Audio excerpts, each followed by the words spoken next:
Zee TV Telangana news కి స్వాగతం. Bulletin ముందుగా హెడ్లైన్స్ చూద్దాం. తొర్రూరు రైతు ధర్నాలో పాల్గొన్న బీఆర్ఎస్ నాయకులు. బీజేపీ జాతీయ అధికార ప్రతినిధి శ్రీ గౌరవ్ భాటియా ఢిల్లీలోని బీజేపీ ప్రధాన కార్యాలయంలో విలేకరుల సమావేశం. ప్రకాష్ రాజ్ మరో సంచలన ట్వీట్. ఈసారి ఏమన్నారంటే,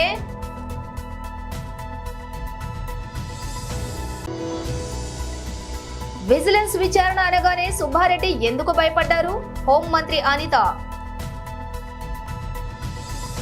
మహబూబాబాద్ జిల్లా తొర్రూరు పట్టణ కేంద్రంలోని రైతుల మహాధర్నా రైతులకు ఏకకాలంలో 2 లక్షల రుణమాఫీ వెంటనే అమలు చేయాలని పాలకుర్తి నియోజకవర్గం మాజీ మంత్రి ఎర్రబెల్లి దయాకర్ రావు ఆరోపించారు. అదేవిధంగా 6 గ్యారెంటీలు అమలు చేయాలని డిమాండ్ చేయడం జరిగింది. ధర్నాలో భాగంగా మాజీ మంత్రి వర్యులు తన్నీరు హరీష్ రావు ముఖ్య అతిథిగా పాల్గొనడం జరిగింది. మాజీ మంత్రి వర్యులు సత్యవతి రాథోడ్, మాలత్ కవిత, మాజీ ఎంపీ మరియు తాటికొండ రాజయ్య, జనగామ నియోజకవర్గం శాసనసభ్యులు పల్లా రాజేశ్వర్ రెడ్డి, టీఆర్ఎస్ పార్టీ నాయకులు, కార్యకర్తలు, సోషల్ మీడియా మిత్రులు పాల్గొనడం జరిగింది. అయ్యా, నాకు ఇప్పటికీ 70 సంవత్సరాలు నా వయసు. 70 సంవత్సరాల కాలం నుంచి ఎందరో ముఖ్యమంత్రిని చూసుకుంటూ వచ్చిన, ఎన్నో పార్టీలను చూసుకొని వస్తాను. కానీ ఇటువంటి ఈ 3 కిలోల రేవంత్ రెడ్డిని అయితే నేనైతే ఇదే ఏదో కల్లిపల్లి అబద్ధాలు మాట మాట్లాడి నేను సీఎం కుర్చీలో కూర్చుంటే నేను పెద్దనైతేమో అని అనుకున్నావు. కానీ అది నిన్ను మాత్రం ఒక 6 నెలల్లో నీకు గద్దె దింపని మాత్రం మేము తెలంగాణ ప్రభుత్వం. ఇది ఒకటి. ఇది ఓట్ల ఎలక్షన్ ముందు ఏమన్నారంటే, నేను సోనియా గాంధీ పుట్టినరోజు నేను తుక్కుగూడలో నేను తొలి సంతకం 2 లక్షల వరకు నేను తొలి సంతకం పెడతానన్నాడు. ఇది ఒక్కటి మర్చిపోయినావు కాబట్టి మాకు అందరికి యాదిగా ఉన్నది.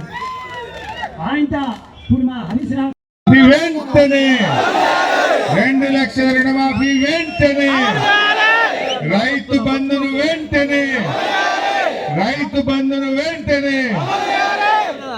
గౌరవనీయులు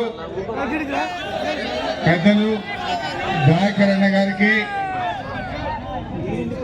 మరి శాసన మండలిలో ప్రతిపక్ష నాయకులు గౌరవనీయులు పెద్దలు మధుసూదనాచారి గారికి, గౌరవ శాసనసభ్యులు పల్లా రాజేశ్వర్ రెడ్డి గారు, శాసన మండలి సభ్యులు శ్రీనివాస్ రెడ్డి గారు, మాజీ మంత్రివర్యులు సోదరిమణి సత్యవతక్క గారు, కవితమ్మ గారు, శ్రీధర్ రెడ్డి గారు, కిషన్ రావు గారు, పెద్ది సుదర్శన్ రెడ్డి గారు, రాకేష్ రెడ్డి గారు, వాసుదేవ్ రెడ్డి గారు, ఎర్రోల శ్రీనివాస్ గారు, మాజీ ఉప ముఖ్యమంత్రి పెద్దలు రాజయ్య గారు, ఇంకా ఈ కార్యక్రమంలో పాల్గొన్న సీనియర్ నాయకులు, రైతు సోదరీమణులు, పత్రికా విలేకరులందరికీ పేరు పేరున నమస్కారం తెలియజేస్తా ఉన్నా.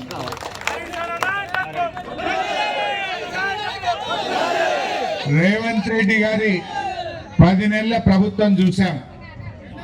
10 నెలల రేవంత్ రెడ్డి ప్రభుత్వంలో ప్రజలంటే పట్టింపు లేదు, రైతులంటే లెక్కే లేని విధంగా రేవంత్ పాలన ఉన్నది. మీరే చూశారు ఏం మాట్లాడిండు. మొదటి రోజే రైతు రుణమాఫీ చేస్తా అన్నాడు. మొదటి సంతకం రైతు రుణమాఫీ మీద అన్నాడు. అయిందా?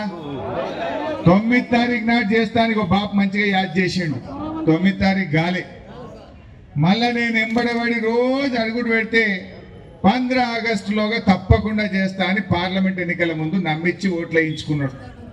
15 ఆగస్టుకు అటున్న సూర్యుడు ఇటు మొలిసిన, ఇటున్న సూర్యుడు అటు పొడిచిన రుణమాఫీ ఆగది అన్నాడు. కొమరెల్లి మల్లన్న దేవుడి మీద ఒట్టు పెట్టిండు, మెదక్ చర్చి మీద ఒట్టు పెట్టిండు, యాదాద్రి లక్ష్మీ నరసింహస్వామి మీద ఒట్టు పెట్టిండు, భద్రాద్రి రామచంద్ర స్వామి మీద ఒట్టు పెట్టిండు, ఆడబోతే ఆడ ఒట్లు పెట్టిండా లేదా? సమ్మక్క సారాలక్క మీద కూడా ఒట్టు పెట్టిండా లేదా? అన్నిటి మీద ఒట్టు పెట్టిండు. 15 ఆగస్టులోగా రుణమాఫీ చేస్తా అని చెప్పి పెద్ద మొనగాని లెక్క మాట్లాడిండు. ఏం వెళ్ళిండు? మొనగాడు కాదు, వీడు మోసగాడు అని తెలిపింది. అవునా కాదా? ఇప్పుడు 15 ఆగస్టులోగా రుణం మాఫీ ఇక డీటెయిల్స్ చూస్తే తొర్రూరు రైతు ధర్నాలో బీఆర్ఎస్ నాయకులు పాల్గొన్నారు. ఉన్నారా? చాలా రోజులైంది. మనం ఒక సంవత్సరం ఏం మాట్లాడొద్దు అనుకున్నాం. హాయిగా వాళ్ళకి అధికారం ఇచ్చిండ్రు, అవకాశం ఇచ్చిండ్రు, పాలించని అనుకున్నాం. కానీ దద్దమ్మలు, చేతగాని వాళ్ళు మనలందరినీ మళ్ళీ రోడ్డు మీదకి పడేసిండ్రు. 6 నెలలు తిరగక ముందే వెల్లెలుకలు పడ్డారు. మరి అటువంటి వాళ్లకు బుద్ధి చెప్పాల్సిన అవసరం మన అందరిపైన ఉందా లేదా? మన హక్కులు మనం సాధించుకోవాల్సిన అవసరం ఉందా లేదా? మనమందరం రైతు బిడ్డలం. మరి రైతులకే మేలు చేస్తా అని అనేక హామీలు ఇచ్చి ఇవాళ తీరని అన్యాయం చేసిన రేవంత్ రెడ్డికి, కాంగ్రెస్ ప్రభుత్వానికి బుద్ధి వచ్చే విధంగా రైతుల సత్తా ఏందో, రైతులు తలుచుకుంటే ఏం చేయవచ్చో చెప్పడానికే దయన్న తొర్రూరులో ఈ రైతు దీక్ష, రైతు ధర్నా పెట్టడం జరిగింది. వారిని మనస్ఫూర్తిగా, దయాకర్ రావు గారిని మనస్ఫూర్తిగా అభినందిస్తూ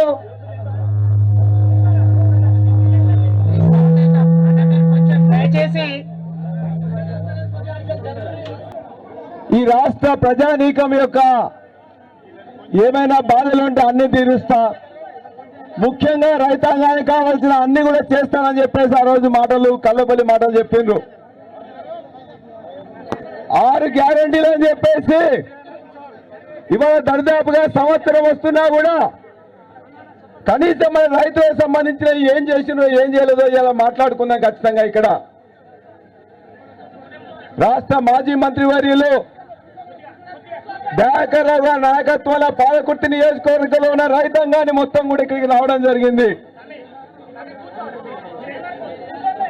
దాంతో పాటు ఇక్కడ ఉన్న వరంగల్ జిల్లా నాయకత్వం మొత్తాన్ని కూడా ఇక్కడికి వారు ఆహ్వానిస్తే మీ అందరితో మాట్లాడాలని చెప్పేసి మేము రావడం జరిగింది. దీనికి ముఖ్య అతిథిగా గత ఉద్యమ సమయం నుండే కాకుండా తెలంగాణ పునర్నిర్మాణంలో కూడా తన యొక్క ముద్ర వేసి అనేక మంది కార్యకర్తల అభిమానాన్ని చూరగొని ఈ 10 నెలల నుంచి కూడా నిఖరంగా కాంగ్రెస్ మీద పోరాటం చేస్తున్న మన ఆర్థిక శాఖ మాజీ మంత్రివర్యులు సిద్దిపేట శాసనసభ్యులు హరీష్ అన్న గారికి కూడా మీ అందరి తరఫున స్వాగతం తెలియజేస్తా ఉన్నాం. మాజీ మంత్రివర్యులు సత్యవతి రాథోడ్ గారు, మాజీ స్పీకర్ గారు, ప్రస్తుతం ఎల్ఓపి లెజిస్లేచర్ పార్టీలో ఇవాళ ప్రతిపక్ష నాయకులుగా ఉన్నారు. దానికోసం కూడా మనం కొట్లాడి తీసుకురావాల్సి వచ్చింది. మధుసూదనాచారి గారు, కవితక్క, అదేవిధంగా వేదిక మీద ఆశీలైన ఇతర పెద్దలు పోచంపల్లి శ్రీనివాసరెడ్డి గారు, అదేవిధంగా రావుల శ్రీధర్ రెడ్డి గారు, అదేవిధంగా ఎంకన్న, రాజన్న, అదేవిధంగా రాకేష్ రెడ్డి గారు, వాసుదేవ్ రెడ్డి గారు, అనేక మంది ఇతర నాయకులు అందరూ కూడా పాలకుర్తి నాయకులున్నారు. వారందరికీ నమస్కారం తెలియజేస్తూ బీజేపీ జాతీయ అధికార ప్రతినిధి శ్రీ గౌరవ్ భాటియా ఢిల్లీలోని బీజేపీ ప్రధాన కార్యాలయంలో విలేకరుల సమావేశంలో ప్రసంగించారు. सभी पत्रकार बंधुओं को नवरात्रों की शुभकामनाएं। और सबसे पहले मैं माफी चाहूंगा, थोड़ा विलंब हुआ प्रेस वार्ता करने में। जैसा एक प्रेस वार्ता में भारतीय जनता पार्टी ने कल बड़ी प्रमुखता से 5,000 करोड़ रुपए की जो खेप थी ड्रग्स की, जो प्रशासन और पुलिस की तत्परता से पकड़ी गई, उसी का दूसरा भाग है ये प्रेस वार्ता। और देश की जनता, हरियाणा की जनता अचंभित है, आक्रोशित है, क्योंकि ये कैसी सी कांग्रेस है। हम सब जानते हैं, C for corruption Congress, C for confuse Congress, लेकिन अब सी फॉर कोकेन कांग्रेस। चिंता की बात है, कांग्रेस पार्टी का एक पदाधिकारी जिसकी गिरफ्तारी होती है, इसके पकड़े जाने के बाद जनता पुलिस को शाबाशी दे रही है, सरकार अपना कार्य कर रही है और यह भारतीय जनता पार्टी की प्रतिबद्धता ही है कि चाहे कोकेन कांग्रेस कितना ही क्यों ना चाह ले, लेकिन देश के युवाओं को नशे की लत हम नहीं लगने देंगे। देश का युवा रोजगार पा रहा है भारतीय जनता पार्टी से। यह लड़ाई है विचारधाराओं की। नरेंद्र मोदी जी कह रहे हैं कि युवा खेलेगा, शिक्षा प्राप्त करेगा, इनोवेशन होगा भारत में, रोजगार के अवसर पैदा हुए हैं, नौकरी मिलेगी। और दूसरी तरफ कांग्रेस पार्टी है जो भ्रष्टाचार के लिए, सी फॉर करप्शन के लिए जानी जाती थी, अब सी फॉर कोकेन के लिए जानी जा रही है। और क्या यह आज पूछा नहीं जाएगा कि अगर ये जो मुख्य आरोपी 5,000 करोड़ रुपए की ड्रग्स की खेप के जो पकड़ी गई है, जिम्मेदार पाया गया है, तो राहुल गांधी, मल्लिकार्जुन खड़गे, प्रियंका वाड्रा गांधी, सोनिया गांधी, भूपेंद्र हुड्डा, ये लोग चुप क्यों हैं? ये कौन सा नशा है? ये सत्ता का नशा है? आपको लगता है कि आप हरियाणा के और भारत के युवाओं के साथ, उनकी जिंदगी के साथ खिलवाड़ करोगे और जनता चुप रहेगी, भारतीय जनता पार्टी चुप रहेगी? ऐसा नहीं होने वाला। मैं धन्यवाद देता हूं गृह मंत्री श्री अमित शाह जी का, जिन्होंने कल बड़ी स्पष्टता से कहा, और मैं इस बात को पढ़ना चाहूंगा, यह संदेश पूरे देश में जाना चाहिए, हर युवा के मन की बात थी ये। एक और जहां मोदी सरकार नशा मुक्त भारत के लिए जीरो टॉलरेंस की नीति अपना रही है, वहीं उत्तर भारत से पकड़ी गई ड्रग्स की 5,600 करोड़ की खेप में कांग्रेस के एक प्रमुख व्यक्ति की संलिप्तता बेहद खतरनाक और शर्मनाक है। कांग्रेस के शासन में ड्रग्स से पंजाब, हरियाणा और समग्र उत्तर भारत में युवाओं का जो हाल हुआ है वह सभी ने देखा है। मोदी सरकार युवाओं को खेल, शिक्षा और इनोवेशन की ओर ले जा रही है, और वहीं कांग्रेस उन्हें ड्रग्स की अंधेरी दुनिया में ले जाना चाहती है। कांग्रेस नेता द्वारा अपने राजनीतिक रसूख से युवाओं को ड्रग्स के दलदल में झोंकने का जो पाप किया जाना था, इन इरादों को मोदी सरकार कभी पूरा नहीं होने देगी। हमारी सरकार ड्रग्स के कारोबारियों को राजनीतिक पद या कद देखे बिना ड्रग्स के पूरे तंत्र का विनाश कर नशा मुक्त भारत बनाने के लिए संकल्पित है। तो ये विचारधारा है भारतीय जनता पार्टी और सरकार की। गृह मंत्री जी ने जो युवाओं के मन की बात है उसको इंगित किया है। मैंने राहुल गांधी की, खड़गे जी की चुप्पी के बारे में बोला। आज ये पहला प्रश्न पूछा जाएगा, क्या रत्ती भर भी नैतिकता सत्ता के नशे में जो पूरी तरह से आज राजनीति कर रहे हैं बची है कि वो एक शब्द बोल सके?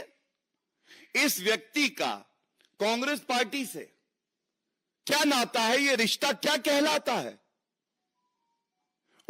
ముందు ఒక అవతారం, గెలిచిన తర్వాత ఇంకో అవతారం. ఏంటి ఈ అవతారం? ఎందుకు మనకి అయోమయం? ఏది నిజం? జస్ట్ ఆస్కింగ్ అంటూ అలాగే మనకేం కావాలి?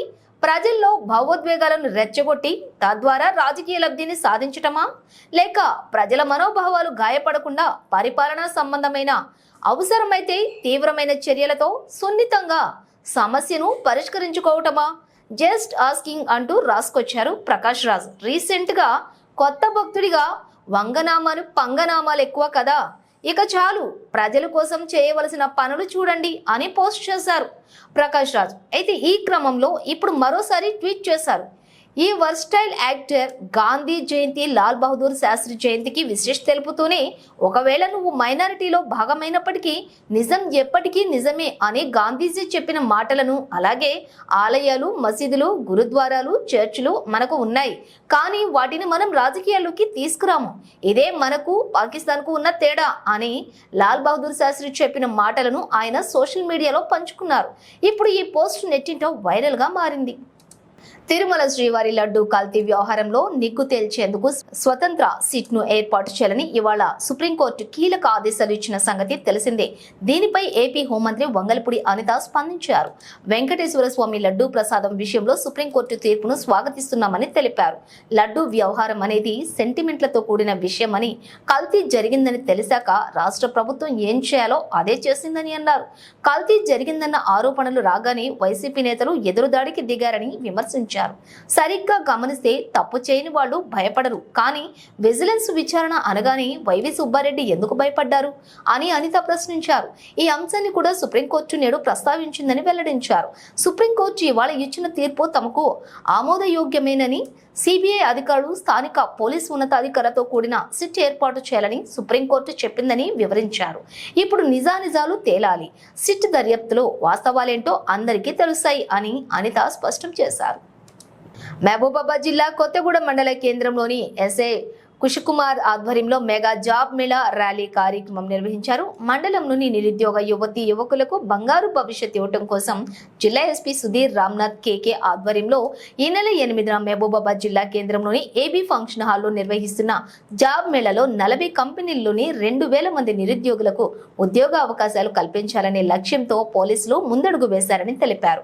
విద్యా అర్హతలను బట్టి ఉద్యోగాలు కలవని ఆసక్తి గల నిరుద్యోగ యువకులు QR కోడ్ ఆధారంగా పేర్లు నమోదు చేసుకోవాలని కొత్తగూడ ఎస్ఐ కుషకుమార్ తెలిపారు. ఈ అవకాశాన్ని ప్రతి ఒక్కరూ నిరుద్యోగులు సద్వినియోగం చేసుకోవాలని కోరారు.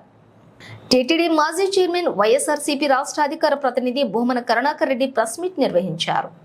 విముక్తి చేస్తూ, అంటే మా వాళ్ళు కొంతమంది ఆయన అలసి సొలసిపోయి పడిపోయినాడు అని అన్నారు. కానీ ఆయన అలసి సొలసి కాదు, ఆయన ఆ శాపగ్రస్తలైనటువంటి మెట్లను శాప విముక్తి చేయటం కోసమని కొన్ని చోట్ల పడుకొని దొర్లుతూ, కొన్ని చోట్ల పూర్తిగా పడిపోయి తన స్వేదతో ఆ మెట్లకు ప్రోక్షణ చేసి శాపగ్రస్త విముక్తుల్ని చేసి కొండ మార్గాన తిరుమలకు చేరుకున్నారు. చేరుకున్న తర్వాత నిన్న వారు దర్శనానికి కూడా వెళ్ళటం జరిగింది. పీఠాధిపతి వర్యులు వెళుతూ గత 13-14 సంవత్సరాలుగా ఏ రోజు వాళ్ళ కూతుర్లను దైవ దర్శనానికే తీసుకురానటువంటి వ్యక్తి, సనాతన ధర్మ ఆచారం ప్రకారము వెంకటేశ్వర స్వామి పట్ల అపారమైనటువంటి నమ్మకం కలిగినటువంటి వాళ్ళందరూ కూడా తమ పిల్లలకి 9 నెలలకో 11 నెలలకో తలనీలాలు తీయించేటువంటి సాంప్రదాయాన్ని ఏనాడూ పాటించకుండా సనాతన ధర్మ పరిరక్షణకు కంకణబద్ధుడైనటువంటి ఈ కొత్త పీఠాధిపతి వర్యులు నిన్న దైవ దర్శనానికి వెళ్ళినారు. వెళుతూ ఆయన డిక్లరేషన్ మీద సంతకం చేస్తూ, ఇంతవరకు వాళ్ళ కూతుర్లను ఏ రోజు కొండకు దర్శనానికి తీసుకురానటువంటి వ్యక్తి చాలా గొప్పగా దాన్ని ప్రాచుర్యంలోకి తెచ్చుకునేటువంటి ప్రయత్నం కూడా చేసినారు.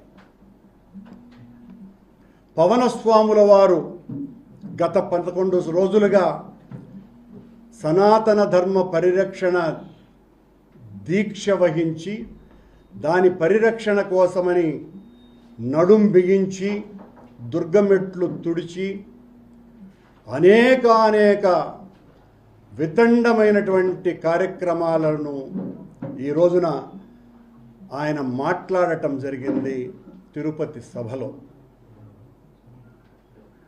ఇది ఎలా ఉంది అంటే ఆ స్వామి ఉటంకించినటువంటి అనుగ్రహ భాషణంలో ఆయనే ఒక సినిమాలో నటించినట్టుగా కెవ్వు కేక అనే పాట గుర్తుకొస్తుంది. అన్నానికి అరిటాకు, సున్నానికి తంబాకు, పుణ్యానికి స్వామి పాదాలు తాకు కెవ్వు కేక, ఓ బాబాజీ కెవ్వు కేక.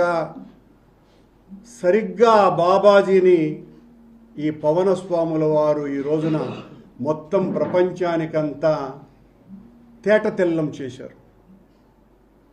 అలాగే కొత్త దేవుడండి, కొంగొత్త దేవుడండి, ఇతడే దిక్కని మొక్కని నమ్మని వాళ్లకు దిక్కు మొక్కు లేదండండి అని చాలా స్పష్టంగా గుర్తు చేశాడు ఈయన. నా అనుచరులు, నా అనుయాయులు అంతా కూడా సనాతన ధర్మ పరిరక్షణ కోసమని నడుం బిగించి ఏమేం చెయ్యాలా అన్నది మార్గ నిర్దేశం చేశాడు. ఆ నిర్దేశంలో నేను రాజకీయాలు మాట్లాడను, సనాతన ధర్మ పరిరక్షణకు జరిగినటువంటి నష్టానికి ఈ రోజున నేను చేయబోయేటువంటి డిక్లరేషన్ అని తన ప్రసంగాన్ని ప్రారంభించి మా మీద, మా నాయకుడు జగన్మోహన్ రెడ్డి గారి మీద ఇష్టం వచ్చినట్టు. అనకాపల్లి జిల్లా కలెక్టర్ కార్యాలయంలో స్వర్ణాంధ్ర 2047పై సమీక్షా సమావేశం నిర్వహించారు. కార్యక్రమానికి రాష్ట్ర హోంశాఖ మంత్రి వంగలపూడి అనిత, జిల్లా కలెక్టర్ కె విజయకృష్ణన్, వివిధ శాఖల జిల్లా అధికారులు హాజరైనారు. మనందరికీ తెలిసిందే వికసిత్ భారత్ 2047 పేరు మీద, అదేవిధంగా స్వర్ణాంధ్ర 2047 పేరు మీద ప్రతి ఒక్కరు కూడా 2047 టైంకి భారతదేశం కూడా ప్రపంచంలోనే అత్యున్నత ప్లేస్లో ఉండడానికి మనందరం కూడా శ్రీకారం చుట్టాలి అని నరేంద్ర మోడీ గారి పిలుపు మేరకు, అదేవిధంగా మనందరికీ తెలుసు విజనరీ నాయకుడు గౌరవ ముఖ్యమంత్రి గారు చంద్రబాబు నాయుడు గారి ఆదేశాల మేరకు స్వర్ణాంధ్ర 2047 ఇంప్లిమెంటేషన్స్కి కూడా ఏ రకంగా మనం ప్రణాళిక సిద్ధం చేసుకోవాలని చెప్పి గ్రామ స్థాయి నుంచి మండల స్థాయి నుంచి కాన్స్టిట్యున్సీ లెవెల్ నుంచి జిల్లా స్థాయి నుంచి రాష్ట్ర స్థాయి వరకు కూడా ఒక ప్రణాళికను సిద్ధం చేసి స్వర్ణాంధ్ర 2047 ఒక ప్రణాళికను సిద్ధం చేసుకోవడానికి ప్రతి ఒక్కరు కూడా ముందుకు రావాలని, ప్రజల భాగస్వామ్యంతో మన ఆంధ్రప్రదేశ్ రాష్ట్రాన్ని దేశంలోనే కాదు ప్రపంచంలోనే అగ్రగామి రాష్ట్రంగా ఉంచడానికి ప్రణాళిక సిద్ధం చేయమని చెప్పి గౌరవ ముఖ్యమంత్రి గారు ఆదేశాలు ఇవ్వడం జరిగింది. బులెటిన్ ముగించే ముందు హెడ్లైన్స్ మరోసారి. తొర్రూరు రైతు ధర్నాలో పాల్గొన్న బీఆర్ఎస్ నాయకులు. బీజేపీ జాతీయ అధికార ప్రతినిధి శ్రీ గౌరవ్ భాటియా ఢిల్లీలోని బీజేపీ ప్రధాన కార్యాలయంలో విలేకరుల సమావేశం. ప్రకాష్ రాజ్ మరో సంచలన ట్వీట్. ఈసారి ఏమన్నారంటే,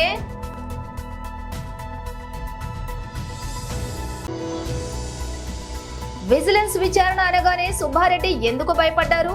హోంమంత్రి అనిత. ఇవి బులెటిన్ విశేషాలు. మరో బులెటిన్తో మళ్ళీ కలుద్దాం.